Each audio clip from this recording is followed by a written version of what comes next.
প্রিয় শিক্ষার্থীবৃন্দ, আমি ডিকে সরকার বাংলা মঞ্জুষার পক্ষ থেকে আজকের এই অনলাইন ক্লাসে আবারও তোমাদের শুভেচ্ছা এবং স্বাগতম। প্রিয় শিক্ষার্থীবৃন্দ, আমরা আলোচনা করছিলাম একাদশ দ্বাদশ শ্রেণীর খুব বিখ্যাত একটা কবিতা বিভীষণের প্রতি মেঘনাদ, এই কবিতাটা নিয়ে।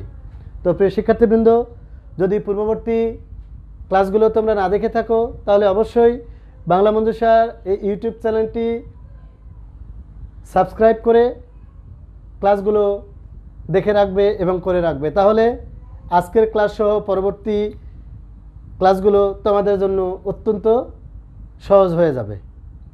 তো প্রিয় শিক্ষার্থীবৃন্দ, চলে যাই আমাদের মূল আলোচনায়। বিভীষণের প্রতি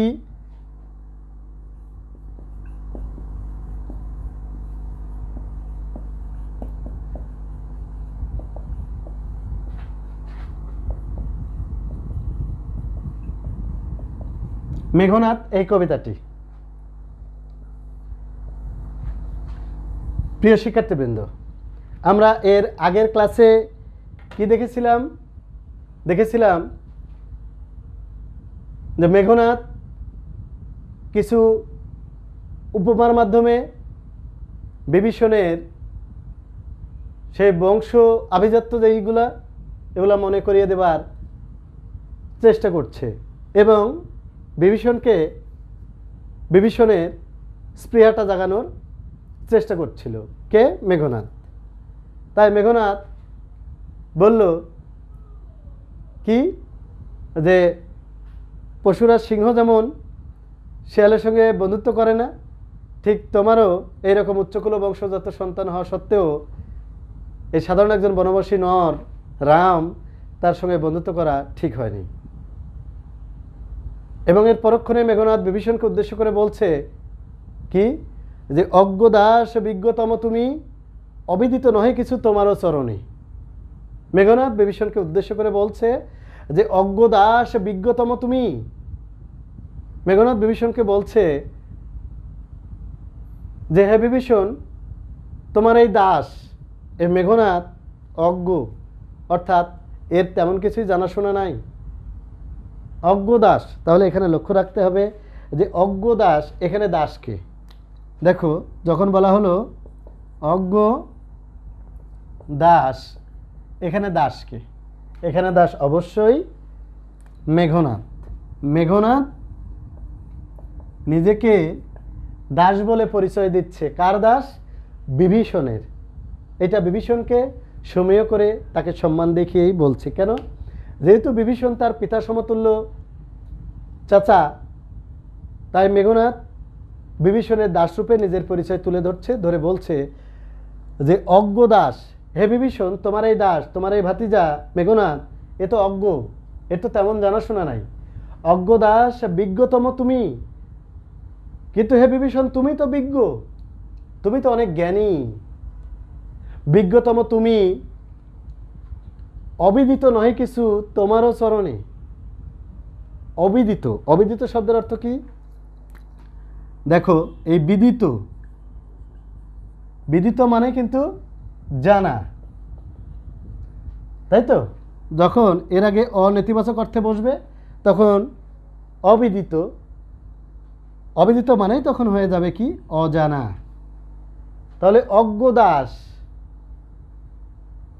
অজ্ঞ দাস বিজ্ঞতম তুমি, এখানে অজ্ঞ দাসকে, অজ্ঞ দাস হচ্ছে মেঘনাদ। বিজ্ঞতম তুমি, এখানে তুমিটাকে, তুমি হচ্ছে বিভীষণ, এবং বিজ্ঞতমকে বিভীষণ। অবশ্যই মেঘনাদের চেয়ে বয়োজ্যেষ্ঠ বিভীষণ, এবং বিভীষণ একজন বীর যোদ্ধা, এবং বিভীষণ ধর্মজ্ঞ একজন ব্যক্তি, তাই না? একজন মহাবীর। তাহলে চিন্তা করো যে বিভীষণের তো জানাশোনা অবশ্যই বেশি থাকবে। তাই মেঘনাদ বিভীষণকে বলছে যে অজ্ঞ দাস বিজ্ঞতম তুমি, অবিদিত নহে কিছু তোমারও চরণে। হে বিভীষণ, তোমার এই দাস মেঘনাদ, এ তো অজ্ঞ, এর তেমন জানাশোনা নাই, কিন্তু তুমি তো বিজ্ঞ, তুমি তো অনেক জ্ঞানী, এগুলো সবই তোমার কাছে জানা, এগুলো কোনো কিছুই তোমার কাছে অজানা নাই। তাই বলছে অজ্ঞ দাস বিজ্ঞতম তুমি, অবিদিত নহে কিছু তোমারও চরণে। ক্ষুদ্রমতি নর সুর লক্ষণ নহিলে, অস্ত্রহীন যদি কিসে সম্বদে সংগ্রামে। দেখো কি বলা হচ্ছে, ক্ষুদ্রমতি নর সুর লক্ষণ। তাহলে এখানে লক্ষণের পরিচয় তুলে ধরলো কে? মেঘনাদ। লক্ষণকে মেঘনাদ কি বলছে? ক্ষুদ্রমতি। তাহলে ক্ষুদ্রমতি ভালোভাবে লক্ষ্য রাখবে তোমরা, যখন বলা হচ্ছে ক্ষুদ্র, ক্ষুদ্র মানে কি? ছোট। আচ্ছা, এই মতি, মতি মানে কি? মন মানসিকতা। তাহলে ক্ষুদ্রমতি শব্দটার অর্থ কি? ক্ষুদ্রমতি শব্দটার অর্থ হচ্ছে ক্ষুদ্র মন মানসিকতা, অর্থাৎ ছোট মন মানসিকতা, অর্থাৎ নিচু মন মানসিকতা। ক্ষুদ্রমতি নর, নর মানে কি? মানুষ। ক্ষুদ্রমতি, তাহলে রাম লক্ষণ কি মানুষ? সাধারণ বনবাসী মানুষ ছিল। আর দেখো মেঘনাদ, বিভীষণ, দেখো রাবণ, এরা কি? রাক্ষস ছিল। তাই দেখো বলছে ক্ষুদ্রমতি নর সুর। এইখানে এই শব্দটা একটু দেখে নেবে, সুর। এই সুর শব্দের অর্থ হচ্ছে বীর্যবান বীর। দেখো বীর্যবান বীর। তাহলে দেখো এই সুরকে ক্ষুদ্রমতি নর সুর, তাহলে ক্ষুদ্রমতি নর, নর মানে মানুষ আমরা জানি। দেখো নর, এই নর মানে কিন্তু মানুষ। তাহলে এগুলাকে ক্ষুদ্রমতি নর সুর লক্ষণ বলেই দিল। এগুলো দ্বারা ইন্ডিকেট করা হলো কাকে? লক্ষণকে। তাহলে লক্ষণকে বলা হচ্ছে ছোট মন মানসিকতার একজন মানুষ, এবং সে ছোট মন মানসিকতার একজন বীর, কে? লক্ষণ। নহিলে যদি তাই না হতো, অস্ত্রহীন, অর্থাৎ অস্ত্র নাই, নিরস্ত্র, অস্ত্রহীন যোধে, অর্থাৎ যুদ্ধ করতে চায়, অস্ত্রহীন যোধে কিসে সম্বোধে। সম্বোধে মানে কি? সম্ভাষণ করে, সম্বোধন করে, আহ্বান করে। কোথায়? সংগ্রামে। সংগ্রামে মানে কি? সংগ্রামে মানেই যুদ্ধে, তাই না? দেখো তোমরা একটা বিখ্যাত কবিতা পড়ে এসেছিলে, জীবন সঙ্গীত, এবং ওখানে ছিল যে সংসার সমরাঙ্গনে যুদ্ধ করো দৃঢ়পণে, ভয়ভীত হয়ে না মানুষ। তাহলে ওইখানে সংগ্রাম টংগ্রাম বুঝেছ। তাহলে দেখো এখানে মেঘনাদ কি বলছে? যে অস্ত্রহীন, দেখো অস্ত্রহীন যোধে কিসে সম্বোধে সংগ্রামে। অর্থাৎ এই যে আমি মেঘনাদ, আমি যে নিরস্ত্র, আমি অস্ত্রহীন, এই অস্ত্রহীনের সঙ্গে সে সশস্ত্র অবস্থায় এসে যুদ্ধ করতে চায়, সে যুদ্ধের জন্য কি আমাকে আহ্বান করে? হ্যাঁ, অবশ্যই। মেঘনাদ তো উপাসনা করছিল। তাহলে মেঘনাদ যেহেতু উপাসনা করছিল, উপাসনার সময় কি আমরা কেউ কখনো, দেখো তো রাইফেল, পিস্তল, বন্দুক এগুলো নিয়ে কি আমরা উপাসনা করি? কখনো করি? কখনোই করি না। তাহলে মেঘনাদ কি নিরস্ত্র ছিল না? এবং লক্ষণ কি করলো? চুপিসারে এই নিকুম্ভিলা যজ্ঞাগারে প্রবেশ করলো, এবং বিভীষণের দেখানো পথে সে প্রবেশ করলো। যদি সে একজন বীরই হয়ে থাকতো, যদি সে মহাবীর হয়ে থাকতো, তাহলে তো এসরের মতো চুপি চুপি সে নিকুম্ভিলা যজ্ঞাগারে প্রবেশ করতো না। সে বীরের মতোই প্রবেশ করতো, যুদ্ধ করতে করতে, ওপেন যুদ্ধ করতে করতে প্রবেশ করতো। তা কিন্তু করেনি। সে চুপিসারে মেঘনাথের যজ্ঞ করা জায়গায় প্রবেশ করে এই যে নিরস্ত্র মেঘনাথ, এই মেঘনাথকে যুদ্ধের জন্য আহ্বান করলো, তাই না? তাই মেঘনাথ এই লক্ষণকে বলছে যে হে পিতৃব্য, হে বিভীষণ, আমি তো অজ্ঞ, কিন্তু তুমি তো বিজ্ঞ, তোমার কাছে তো কোনো কিছু অজানা নাই। এই লক্ষণ যদি অত্যন্ত ছোট মন মানসিকতার একজন সাধারণ মানুষ এবং একজন সাধারণ বীর যদি নাই হয়ে থাকলো, ওই যে নহিলে, অর্থাৎ না হলে, যদি তাই না হলো, যদি তাই না হতো, তাহলে আমি নিরস্ত্র, আমি অস্ত্রহীন, আমাকে কি সে যুদ্ধের জন্যে আহ্বান করত? তাই বলছে অস্ত্রহীন যোধে কি সে সম্বোধে সংগ্রামে। সে কি এই নিরস্ত্রের সঙ্গে যুদ্ধ করতে চাইতো, যুদ্ধের জন্য আহ্বান করত? সে কখনোই কাজ করতো না। সে এত ছোট মন মানসিকতার একজন সাধারণ মানুষ, একজন সাধারণ বীর, তাই সে যুদ্ধের নিয়ম কানুন জানে না। হ্যাঁ সত্যি, দেখো যুদ্ধের নিয়ম এটা না। এই যে এখন যেটা চলছে, যে ধরো লুকিয়ে থেকে টুস করে একটা গুলি করে দিয়ে পালিয়ে চলে গেলাম, এটা কোনো যুদ্ধ না। বা দেখো ঘুমন্ত মানুষ ঘুমিয়ে আছে, হঠাৎ করে আকাশ থেকে ক্ষেপণাস্ত্র নিক্ষেপ, বোমা মারা, এগুলো যুদ্ধ না। ঐতিহাসিক সিনেমাগুলো দেখবা বা ইতিহাসগুলো পড়ে দেখবা, যুদ্ধ কিন্তু সবসময় হয় সমানে সমানে, একদম সম্মুখ সমরে, যে তোমারও যেরূপ অস্ত্র থাকবে আমারও সেইরূপ অস্ত্র থাকবে, একই অস্ত্রে দুইজনের যুদ্ধ হবে। এবং যুদ্ধ মানে করতে করতে হঠাৎ করে যদি আমার অস্ত্রটা পড়ে যায় বা আমার অস্ত্র যদি ভেঙে যায়, তাহলে অপরপক্ষ দেখো নিজ থেকে আরেকটা অস্ত্র তাকে দিয়ে দেয়, দিয়ে এই অস্ত্র নিয়ে যুদ্ধ করে। এবং যতক্ষণ না আরেকজন পরাভূত হয়, যতক্ষণ না সে হার স্বীকার করে ততক্ষণ যুদ্ধ হতেই থাকে। যদি সে হাত তাহলে সেও হাত, যদি এ লাঠি দিয়ে করে ও লাঠি দিয়ে করবে, এ যদি তরবারি দিয়ে করে ও তরবারি দিয়ে করবে। বুঝতে পেরেছো? কখনো পিছন থেকে আঘাত করে না। এবং এই যুদ্ধ করতে করতে কেউ যদি একবার এভাবে পৃষ্ঠ প্রদর্শন করে তখন কিন্তু তাকে আর হিট করা হয় না।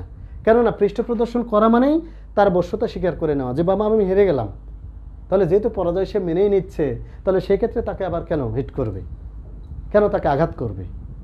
যুদ্ধের নিয়ম কিন্তু এটা ছিল না। বুঝতে পেরেছো? তাহলে দেখো লক্ষণ কি করলো, যুদ্ধের প্রথা ভেঙে দিল। ভেঙে দিল না?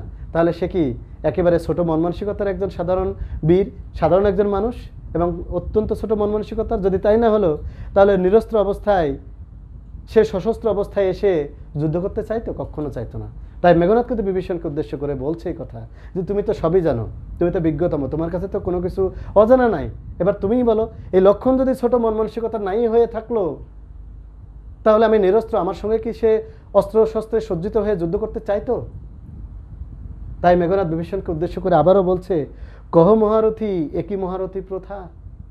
তাহলে এখানে মেঘনাদ কিন্তু বিভীষণকে সম্ভাষণ করলো, কহ মহারথী। এখানে মহারথীকে, মহারথী এখানে বিভীষণ, এবং মহারথী শব্দটা দেখে নেবে কিন্তু তোমরা। বুঝতে পেরেছ? তাহলে লক্ষ্য রাখো এখানে মহারথী, মহারথী, কহ মহারথী একই মহারথী প্রথা। তাহলে মহারথী আমরা এর আগেই দেখেছি যে রথী অর্থাৎ রথ চালক, অর্থাৎ রথ চালনা করে যে যুদ্ধ করতে পারে, তাহলে এটা একটা আলাদা যোগ্যতা। এবং এই রথী মানেই কিন্তু বীরকে নির্দেশ করে। কহ মহারথী, তাহলে রথী যদি বীর হয় তাহলে মহারথী মানে কি? মহাবীর। তাহলে এখানে মহারথীকে মহারথী বলে বিভীষণকে সম্ভাষণ করা হলো, বিভীষণ। তাই মেঘনাদ বিভীষণকে বলছে, কহম মহারথী, হে মহারথী, হে মহাবীর বিভীষণ, তুমি বলো একই মহারথী প্রথা। তাহলে একই মহারথী প্রথা অর্থাৎ এই মহাবীরদের আচরণ প্রথা কি এটা? মেঘনাদ কিন্তু বিভীষণকে বলছে যে কহ মহারথী, হে বিভীষণ, হে মহাবীর বিভীষণ, তুমি বলো একই মহারথী প্রথা। মহাবীরদের কি এটা আচরণ প্রথা যে একজন নিরস্ত্র অবস্থায় আছে, আরেকজন অস্ত্রশস্ত্রে সজ্জিত হয়ে এসে তার সঙ্গে যুদ্ধ করতে চাচ্ছে এই নিরস্ত্রের সঙ্গে? এটা কি মহাবীরদের কখনো আচরণ প্রথা?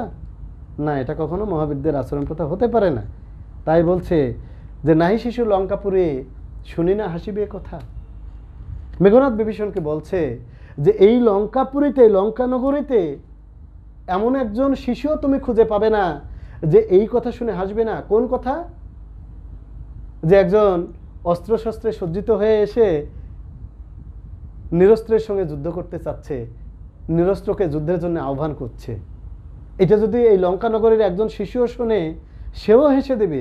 কেননা এটা তো মহাবীরদের যুদ্ধের আচরণ প্রথা না। প্রিয় শিক্ষার্থীবৃন্দ, তাহলে আমার মনে হয় তোমরা বুঝেছ এবং এখান থেকে কোন জিনিসগুলো পরীক্ষায় আসে, কিভাবে আসে তোমরা পারবে। তো প্রিয় শিক্ষার্থীবৃন্দ, আজ এ পর্যন্তই। তবে যাবার আগে বলি, যদি ক্লাসগুলো ভালো লেগে থাকে তাহলে বাংলা মঞ্জুষা এই ইউটিউব চ্যানেলটি অবশ্যই সাবস্ক্রাইব করবে এবং অবশ্যই লাইক, কমেন্ট এবং বন্ধুদের সঙ্গে শেয়ার করে পাশে থাকবে, সাথে থাকবে, উৎসাহ দেবে। কেননা তোমাদের উৎসাহ আমার চলার পথের পাথেয় হয়ে থাকবে। তো প্রিয় শিক্ষার্থীবৃন্দ, সবাইকে ধন্যবাদ।